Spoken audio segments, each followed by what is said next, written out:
Hey guys, hopefully you're having a beautiful day out there. We've got a really special lesson for you today. We've got the one and only Dr. Yes, I did say Dr. Dr. Randall Kurtz, who has written books about how to stay healthy with your posture when you're playing bass and other instruments, I think, as well. But anyway, we're bass players here today. Well, hopefully you are anyway. Give me a like below if you're a bass player. Anyway, this lesson is going to be all about getting your posture right when you're standing with your bass. It is actually a little more complex than you might think. Randall's going to take you through the whole thing with me. We're going to shoot over to the studio in New York. So if you are in this game playing bass and being a musician for the long haul, you really want to check out this video. I've had a ton of back and posture problems in the past. I wish I'd been able to learn from somebody like Randall back in the day. So without further ado, let's shoot over to New York and get into this lesson. I thought a good thing to do would be to watch Scott play. That way he can play in real time and I can show you things that are likely going to be done by players while they're playing. A couple of things we'll make minor corrections to if need be, which will lead to our ultimate goal of being able to avoid injuries by making minor adjustments that will make you feel better and play better as a result. The great shaming. The great shaming. The great shaming. Let the great shaming begin. Let the great shaming begin.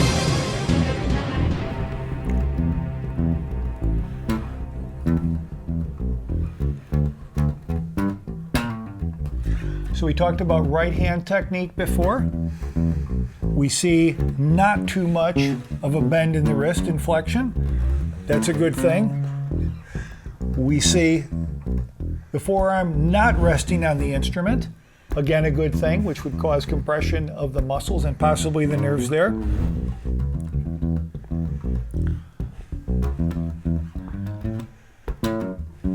We see nice motion of the left hand and the thumb moving accordingly.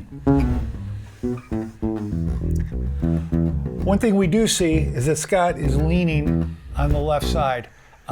Many times players will pick a position and they'll just go and they'll lean into that position and start to play. Doesn't even matter which side. What that does over time is that becomes a position that the player becomes comfortable with. If they don't move around much while they're playing, that will be their sort of go-to position. They'll tend to put the instrument on, go there and stand like that for the whole time that they're playing or on the gig. What that does is that makes the pelvis and the low back tighten because these muscles are now being forced to put extra weight on there because he's leaning on this side. That is making the muscles tighten up, and over time, if he goes to this position, the body remembers that, and he can have back pain as a result from leaning into that position all the time. Very common with upright bassists, but again, when a bassist or a musician in general is not moving around much, this is the kind of thing that they do, and we all do it. The solutions to this are either to be a little more animated, a little more mobile, or when you start out, to affect a stance which is roughly shoulder width apart. And you can either sort of go back and forth like that a little bit with the knees bent. You can just take a little step once in a while. Anything to break up that. Man, that's okay. While you were talking, I was like, okay, I'm not going to stand on this because everything's just going down my left side. Yep, absolutely, absolutely. And then I went and I was like, oh, and now everything's on my right side.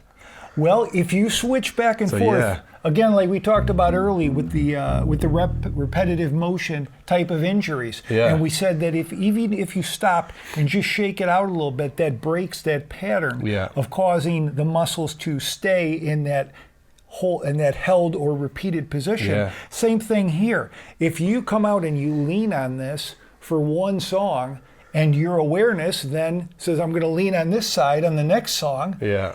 Or you move back and forth constantly like that, that's going to break that up. So if I concentrate on it, I can actually kind of just like center myself and use two, but I have to concentrate about it. Right now I do, you know. The thing about centering yourself is you can start that way and be in that position with all best intentions.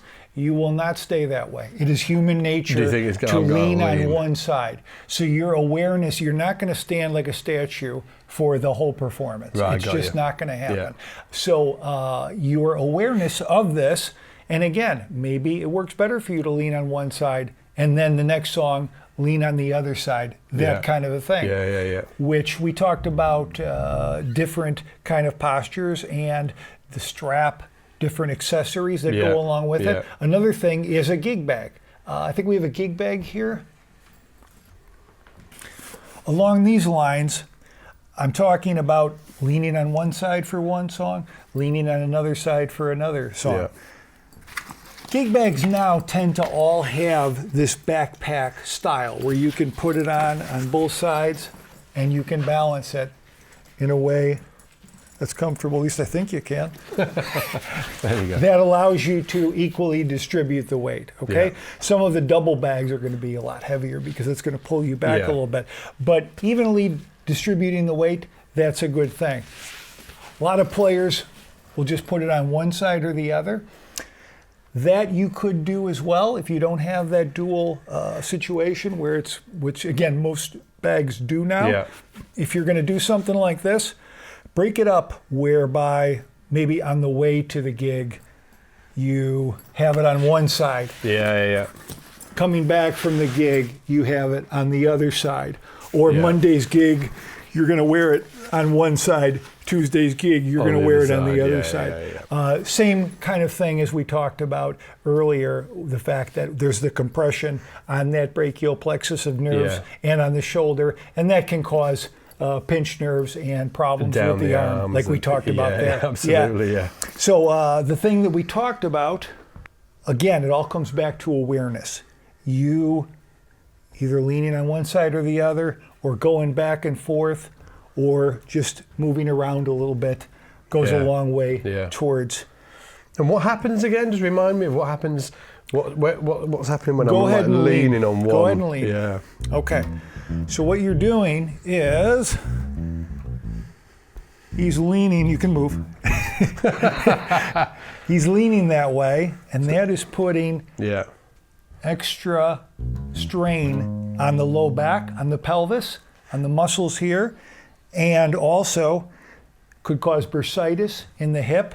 All of these things causing pain, can cause radiation down the leg, but usually it's going to be local pain here, or bursitis in this case, which is the hip. And those can be avoided, again, just by a little awareness. Yeah. It's weird, isn't it? Just being aware almost. That's It's the key half to the everything. battle, right? It's half the battle is just being aware of Absolutely, it. absolutely. I've never even thought about that. Now I'm standing. I'm just doing it with my left leg. It's first conscious awareness, then it becomes unconscious awareness, as we talked about earlier when you had asked about, do I have to remember this string stuff, or do I have to do all that? Yeah. It all goes along with practice and repetition, just like breathing, walking, or anything else. It becomes unconscious after a while.